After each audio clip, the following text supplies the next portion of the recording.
Hey guys, Luton here. So today I'm going to talk a little bit about games which allow and engage in a lot of modding. Now, I was going to script this video and then I thought, no, I'm not going to script it. I'm just going to talk.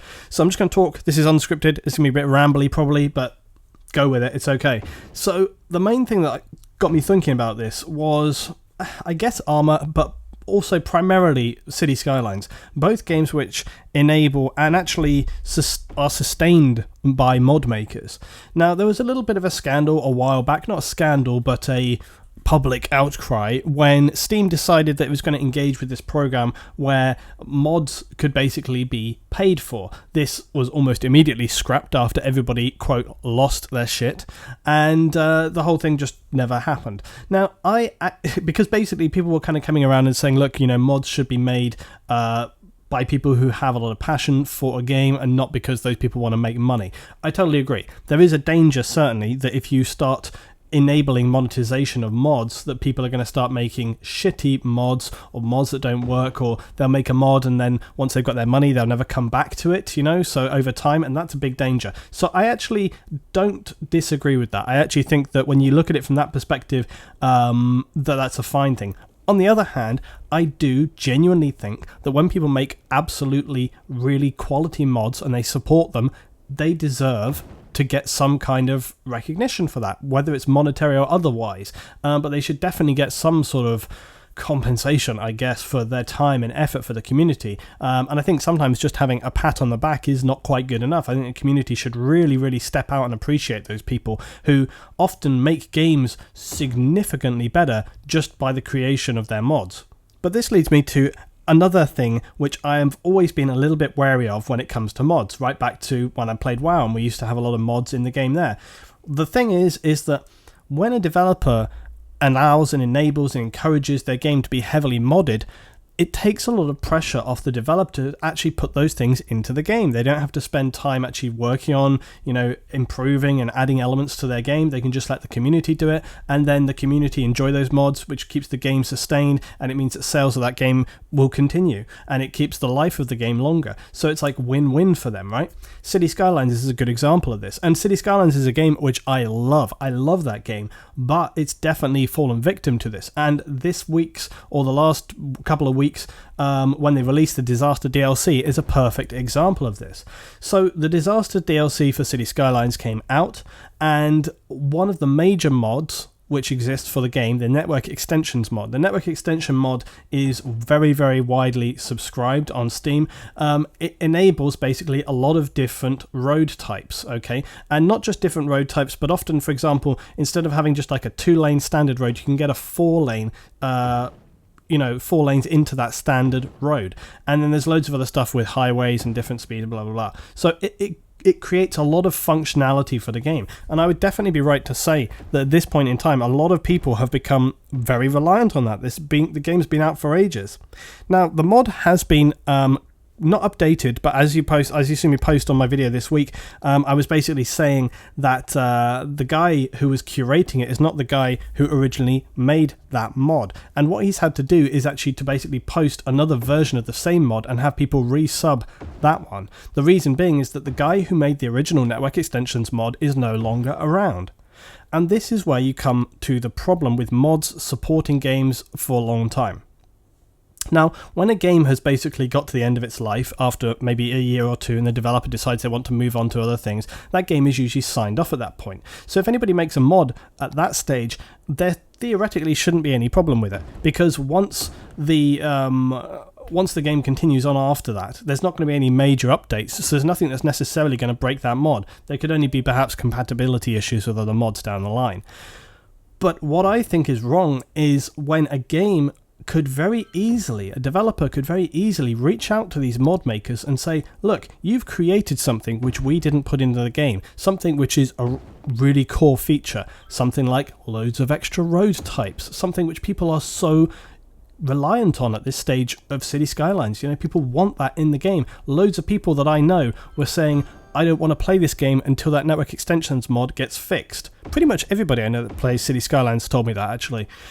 Why is this not in the game? Why have Colossal Order, or even within Paradox as well, why have they not reached out to some of these core mod makers and said, hey, we would love to bring this into the game. What about things like the Traffic Manager President Edition? I mean, for God's sake, do you not remember how nightmarish the game is to play without the Traffic Manager? It's unbearable because of how much congestion you get, and that never got fixed. You know, the Traffic Manager is a mandatory mod at this point. You need to have that in. I've been running with the realistic population model as well. How could that not at least be implemented into the game as an option? And then, of course, the Ambient Sound Manager, which was a great thing, and now, you know, that doesn't exist. There's some changes in the game. You can adjust ambient sound, but nowhere near the level of customization we used to have. I cannot believe that a developer couldn't just reach out when a mod has basically been made which could be implemented into the game and say, like, look, we can understand that you have created a mod which has given this real core functionality. We're going to give you $1,000, a couple of £1,000, whatever, and say we'd love to take that mod and put it into the game.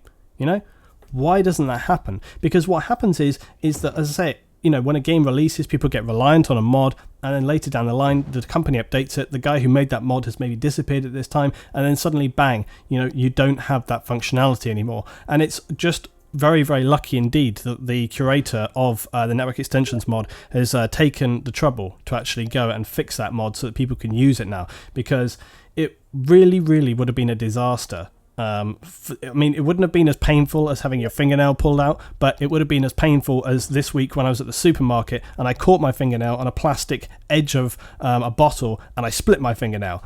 It was fucking painful, but I coped with it, right? That's what it's like with this game without network you know, it was bad, it was tough worrying about network extensions not being in the game, but it wasn't the nightmare that it could have been. But looking at other games, looking at stuff like Arma, I mean, Arma is another example of this. It's a sandbox game which enables people to create a vast array of modding, but every time an update comes out, any small update can break so many of the mods. And when a game is so reliant on so many mods, you think that at this stage the developer might reach out to some of those mod makers and say, hey, we want to bring that stuff in there. Arma 3, which is a game which, by the way, never had bipods for years into that game, it was insanity. There was mods for it, obviously, but a game which didn't have it for the longest time, the community had been screaming at them for years to put bipods into the game. Really, would it have been so difficult to just reach out much, much earlier and say, hey, we're going to bring that on board, along with the litany of other things? We haven't got the time to go into the list of mods that exists for Arma 3. But basically, the crux of my issue today is it really right for developers to prop themselves up off the back of people who have just so much enthusiasm for the game? Now, I'm not saying that developers should just automatically say to every, you know, popular mod, like, yes, we're going to give you some money and we need to put that solidly into the game.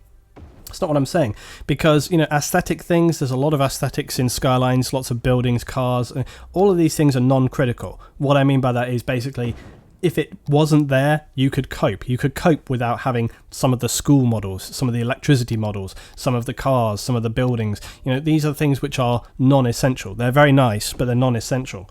The road mods, the traffic manager mods, these kind of things, in my opinion, are essential to the game at this point in time, because those things don't exist in the game as is by default in vanilla. They don't exist. So without that stuff, you're back to the base game. And this is where we come to the real crux of the issue, which is it right for developers to allow mods which people have put into the game early on through their passion and enjoyment of that game? Those mods then enable the lifespan of that game to be sustained for longer. This then in turn enables the developers to produce DLC over a longer period of time, which they then of course get revenue from that.